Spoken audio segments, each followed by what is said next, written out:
Hi guys, it's time for another story. Tonight, let's read Look Out Jack, the Giant is Back. I'll bet you know the story of Jack and the Beanstalk. Jack is all about this giant who climbs up the beanstalk, but this one says the giant is back. Let's find out about this story. Last you heard of Jack, he had outsmarted the fee-fi-fo-fum giant and made off with the bag of coins, the hen that laid golden eggs, and the magic harp that could sing so pretty. The old giant lay dead at the bottom of the beanstalk. So you thought that was the happily ever after end of that, right? Wrong. Not more than 10 minutes later, the giant's big brother showed up. He was something fearful, twice the size of the little one, 10 times as nasty, and as ugly as slug pie. He started tying a rope ladder together so he could climb down and get Jack for what he had done. Lickety-split, Jack and his mama packed up the coins and the hen and the harp and hopped on a boat to America, where Jack bought a nice little farm in the mountains of North Carolina. That old giant will never find us here, Jack said, and settled down to raising the prettiest prize-running roses you've ever seen. Life was good and peaceful and oh so fragrant. Fragrant means things smell great from his roses he's growing. Until one day in August, when it was so hot, Jack had to pack up the hen in ice to keep her from laying hard-boiled eggs instead of gold ones. He just finished the job and was having some lemonade on the front porch when there boomed a deep, angry thundercloud of a voice. Wham, bam, hickety-hack, I'm going to get that boy named Jack. He now be living, but soon he'll roast. I'll spread him with mustard and eat him on toast. Oh, no. Uh-oh, said Jack. Uh-oh was right. Standing there atop a mountain, glaring down at him with mean green eyes, was you know who. Give me the money, Jack, the giant demanded, and the hen and the harp too. Bring 'em to me now, or I'm coming down to get 'em, and it won't be pretty. Jack looked around. No chance of running for it. He was caught red-handed, which would have made most folks as nervous as a duck in the desert. Not Jack. He waved real friendly-like and hollered, "Be right there, Mr. Giant." Here he is right here, waving up at the feet of the giant. Then, right quick, he and his mama put together a little picnic for the occasion.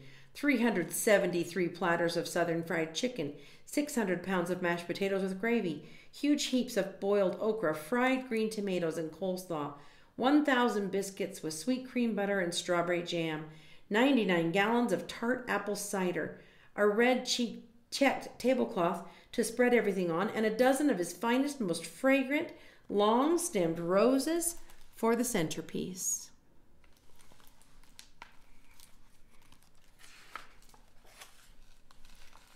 All of this, plus the coins, the hen, and the harp, Jack packed onto his 2 mules, Thistle and Thorn.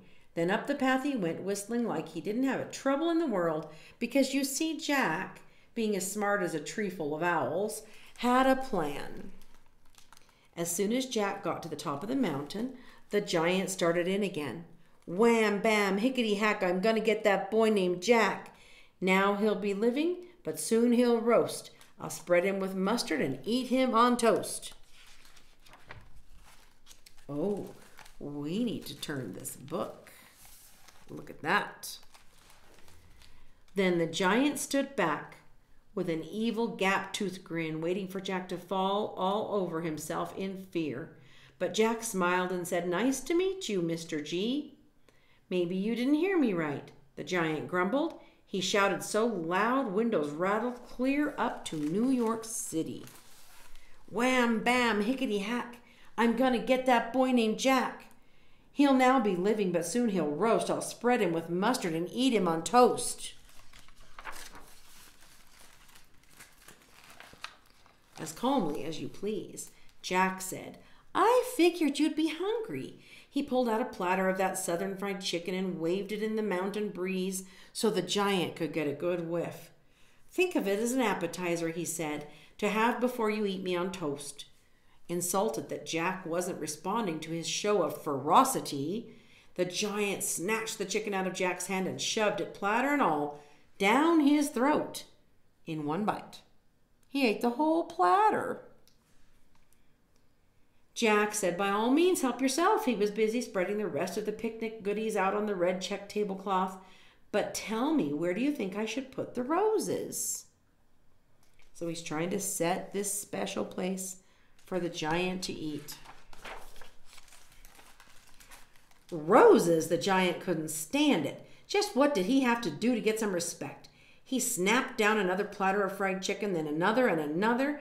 He'd show Jack a thing or two, until all 373 were gone, and the 600 pounds of mashed potatoes with gravy were gone, and the huge heaps of boiled okra, fried green tomatoes, and coleslaw, and the 1,000 biscuits with sweet cream butter and strawberry jam, and even the red checked tablecloth.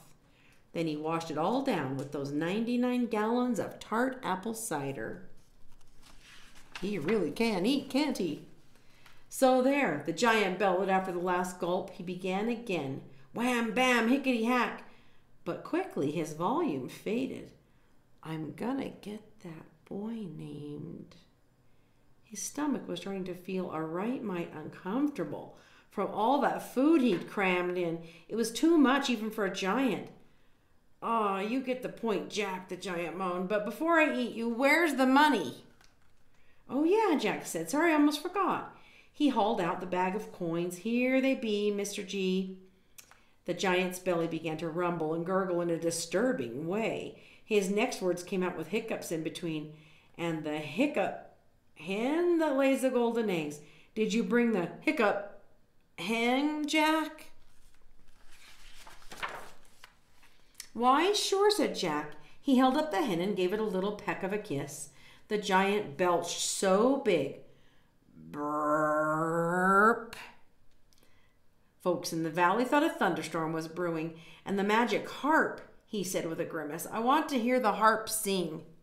Good idea, said Jack, reaching for the harp. Nothing like the right song to calm an upset stomach. What song do you wish, Master Jack? The harp asked.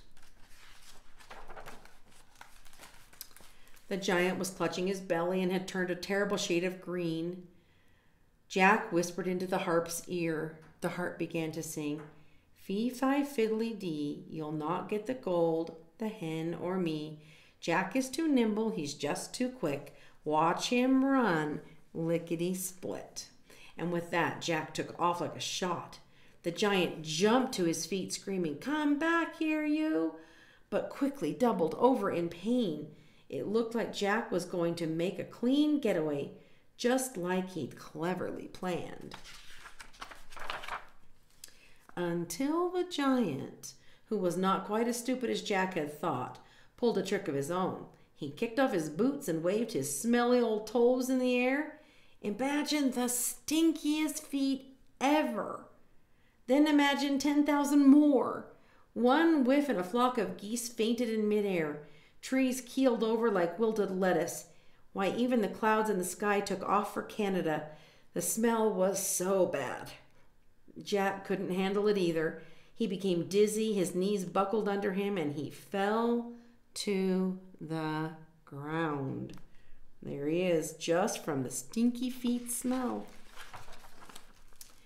And so this story might have tragically ended with Jack spread with mustard and eaten on toast, and the coins and the hen and the magic harp back in Giant Land, if Jack hadn't been such a quick thinker. Gasping for breath, he crawled to his roses and breathed deeply. So fragrant were they that he instantly revived and escaped down the mountain with all the loot. Phew!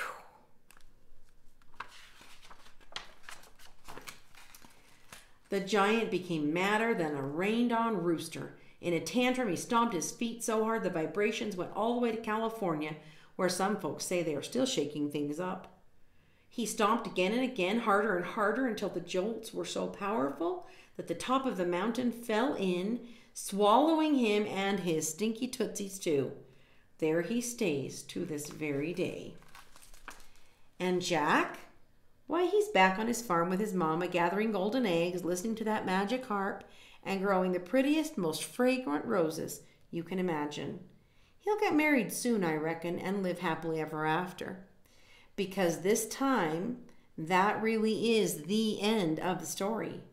Wham, bam, hickety hack, no more giants to bother Jack. Now he be living a life of ease, sitting on the front porch, pretty as you please. There's Jack right here, sitting on the front porch, just as you please. That's a cute story. It might be fun for you to do the same idea as this author. This author took a story that you all know about Jack and the Beanstalk and then extended the story. That might be fun for you to do. Take any kind of story that you know, not too long, and go on from there and tell what happens in your own story. That would be really fun. Have a good night's sleep. I hope you feel rested for tomorrow and ready to do the things you need to do, the things you want to do. I hope you can play outside a lot. I hope the weather keeps getting warmer and warmer and we can enjoy spring together here. I hope to see you soon. Good night.